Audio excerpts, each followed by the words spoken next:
अस्सलाम वालेकुम dear students, hope you are doing well. Students, आज हमने जो स्टडी ऑफ मलेरिया वाला टॉपिक स्टार्ट किया हुआ था, उसके अंदर हमने फ़र्स्ट बायोलॉजिकल प्रॉब्लम से डील करना है।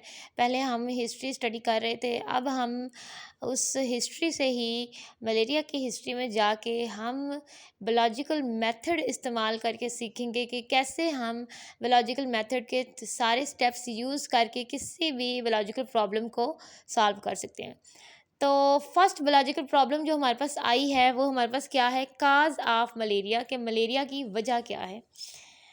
तो जो हमने पीछे टॉपिक पढ़ा था कल, उसमें हमने देखा कि साइंटिस्ट ने जब एक्सपेरिमेंट्स किए थे, जब टेस्ट्स किए थे ब्लड के ऊपर मलेरियल पेशेंट्स के, तो उनको जो टाइनी लिविंग ऑर्गेनिज्म दिखाई दिया था उसका नाम उन्होंने रख दिया था प्लाज्मोडियम।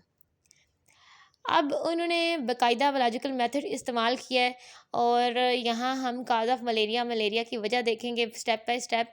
तो सबसे पहले हम ऑब्जर्वेशन में जाएंगे। हमें पता है कि हमारे पास फर्स्ट स्टेप क्या होगा, ऑब्जर्वेशंस, मुशाहदा जो साइंटिस्ट ने किया था, बायोलॉजिस्ट ने किया था। तो हमारे पास 4 मेजर ऑब्जर्वेशंस हैं।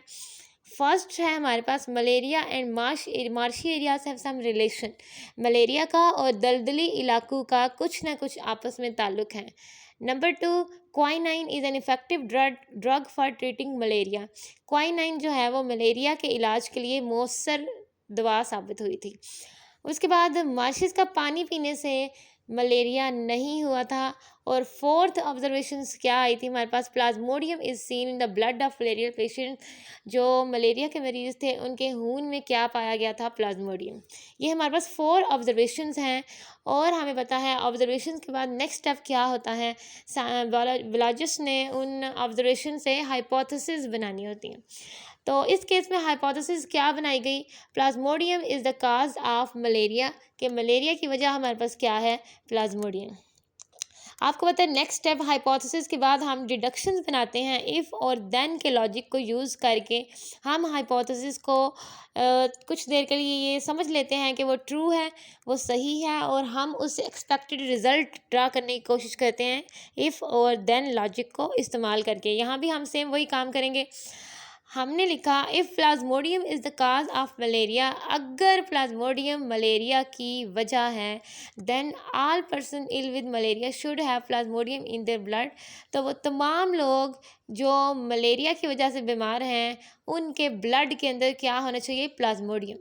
इफ़ और देन लॉजिक हमने इस्तेमाल किया यहाँ पे कि अगर प्लाज्मोडियम वजह है मलेरिया की, तो जो लोग मलेरियल पेशेंट्स हैं उनके ब्लड के अंदर क्या होना चाहिए, हमारे पास प्लाज्मोडियम।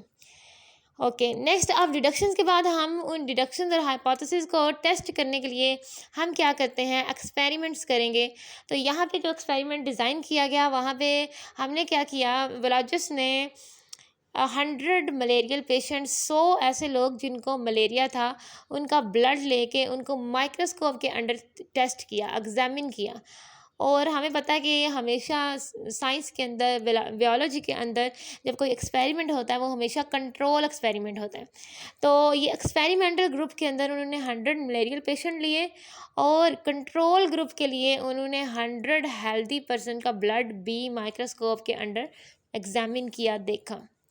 उनके पास जो रिज़ल्ट्स आए थे, हमारे पास एक्सपेरिमेंट के रिज़ल्ट्स, वो रिज़ल्ट्स क्या थे कि तकरीबन वो तमाम पेशेंट्स जिनको मलेरिया था उनके ब्लड के अंदर क्या था, प्लाज्मोडियम प्रेजेंट था।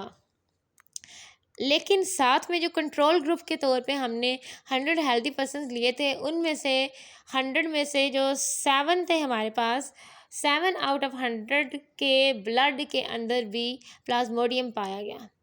अब यहाँ से एक चीज़ तो श्योर हो गई कि 100 मलेरियल पेशेंट के ब्लड के अंदर अगर प्लाज्मोडियम नज़र आया तो इसका मतलब है कि मलेरिया की वजह वाकई ही क्या है, प्लाज्मोडियम।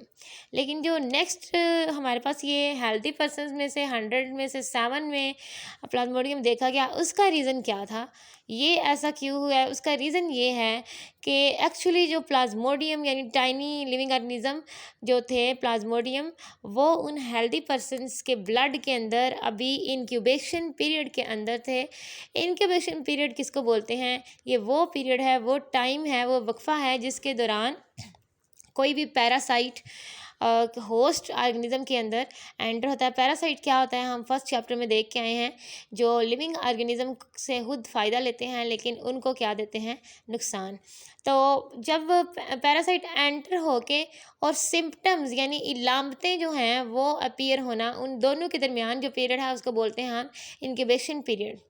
ऐसा पीरियड जो किधर है, between the entry of parasite in host and appearance of symptoms, यानी अभी इलामतें उसकी ज़ाहिर नहीं हुई, ये पैरासाइट की होस्ट में एंट्री और इलामतों के ज़ाहिर होने के दरमियान वाला पीरियड है, जिसको हम क्या बोलते हैं, इंक्यूबेशन पीरियड।